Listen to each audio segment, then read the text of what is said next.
Bom, a gente segue acompanhando então a fala do ministro do Supremo Tribunal Federal. Estou aqui anotando, assim como o professor, as falas mais importantes do ministro, que agora, de fato, entrou na denúncia do Marcos Duval. Disse que recebeu um pedido do senador. Se ele voltar a falar lá, o Daniel vai me avisar aqui, claro. Enquanto isso, a gente vai conversando aqui com o professor.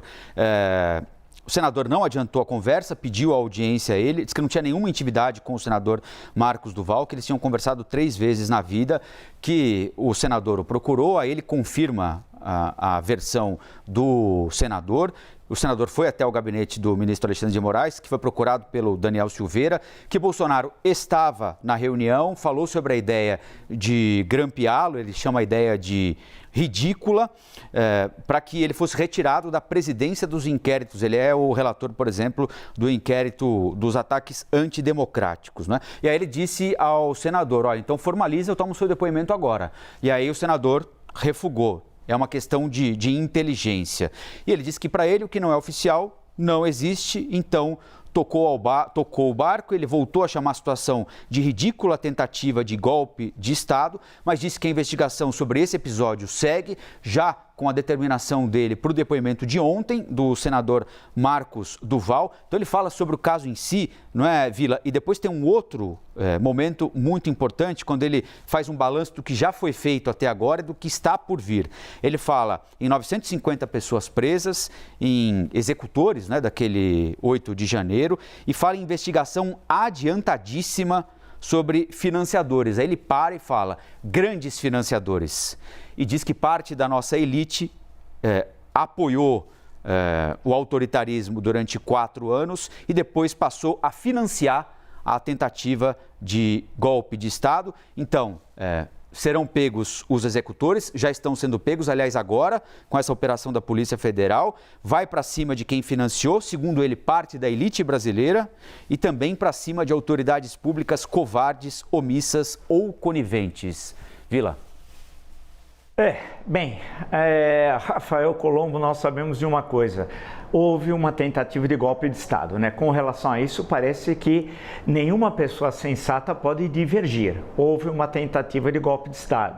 Segundo, a tentativa foi fracassada. Acho que ninguém pode questionar isso. Inclusive, quem está falando é o ministro da Suprema Corte, e não só um, vimos hoje, né? E o presidente do Tribunal Superior Eleitoral, assim como há minutos atrás o ministro da Justiça, Segurança Pública e pouco antes o presidente da República.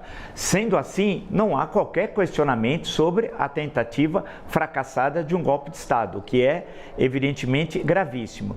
O que o ministro Alexandre de Moraes, que é o principal inimigo que os extremistas têm, que eles chamam de Xandão, usam essa expressão no sentido pejorativo, o ministro deixou claro, portanto, eu até também aqui anotei, que ele está chegando aos financiadores, que é o que nós tínhamos conversado um pouco antes. Eu acho que ele devia estar nos assistindo, que para nós é uma grande honra, né?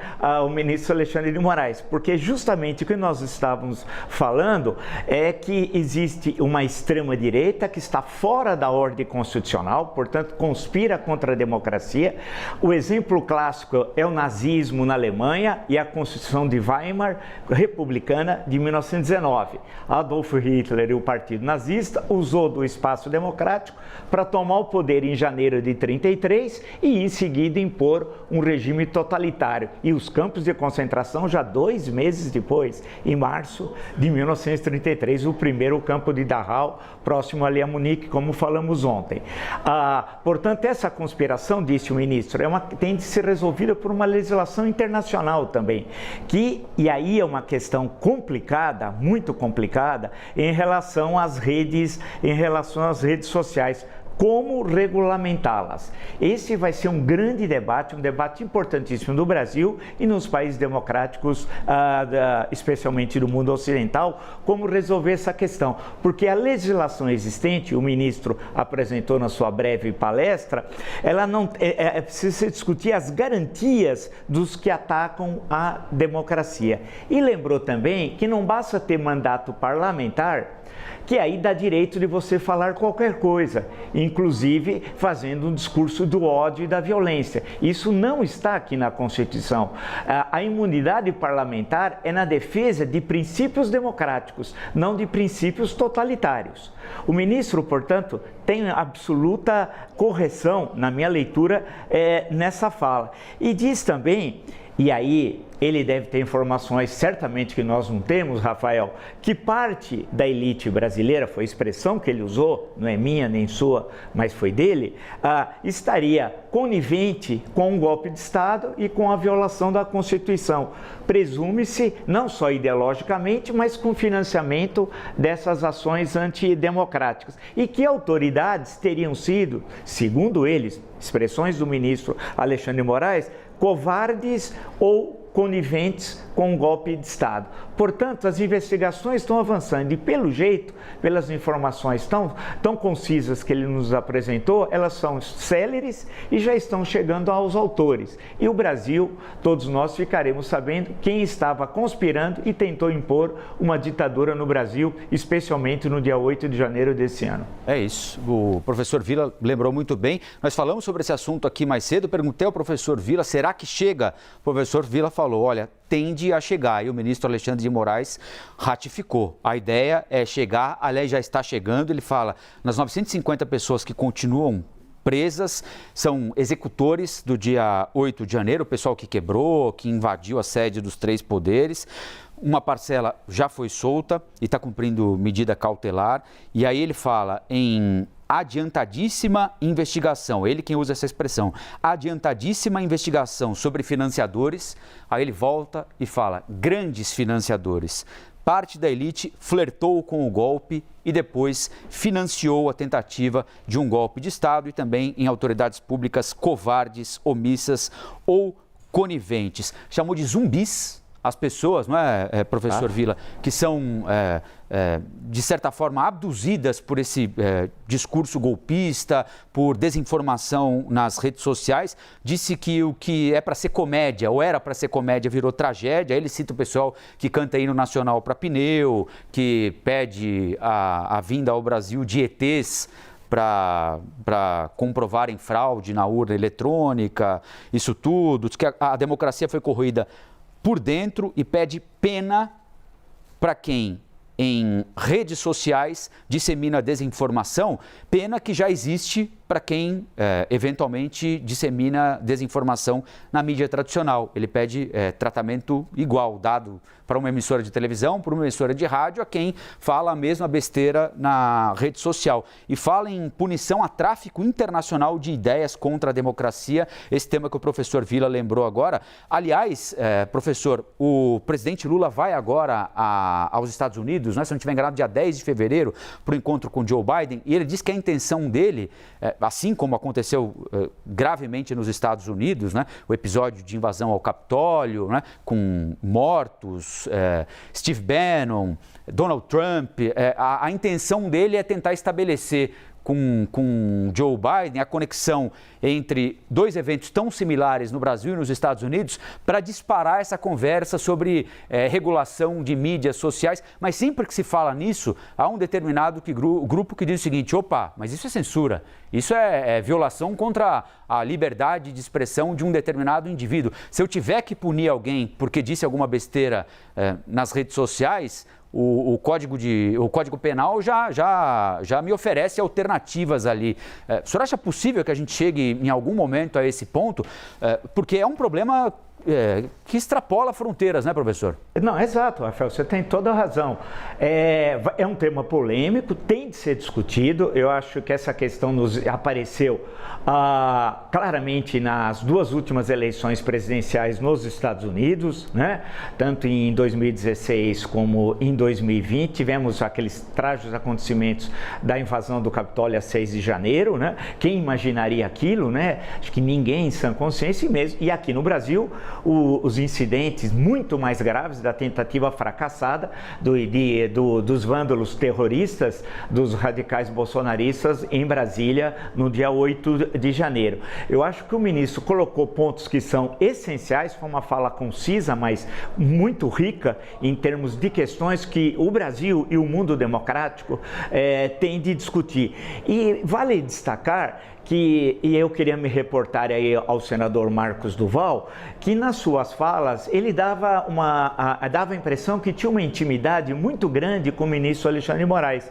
Algo que o ministro fez questão de afirmar que isso não é verdade. Diz ele que no máximo, eu anotei aqui, tem encontrado ele 3 vezes na vida e que não tinha, portanto, nenhuma intimidade. E fez o que no campo jurídico é absolutamente correto.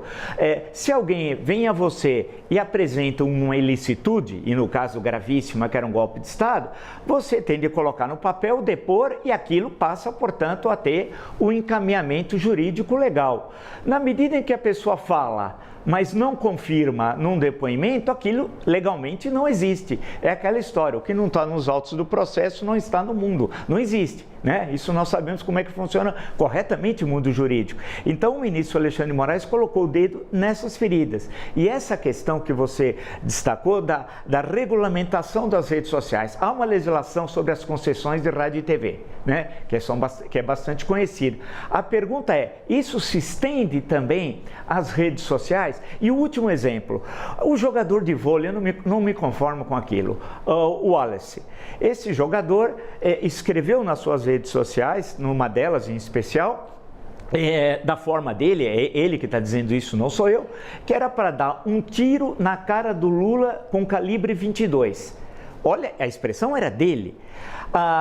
Aí ele, com a repercussão evidentemente negativa de tal fato, ele disse que foi uma postagem infeliz.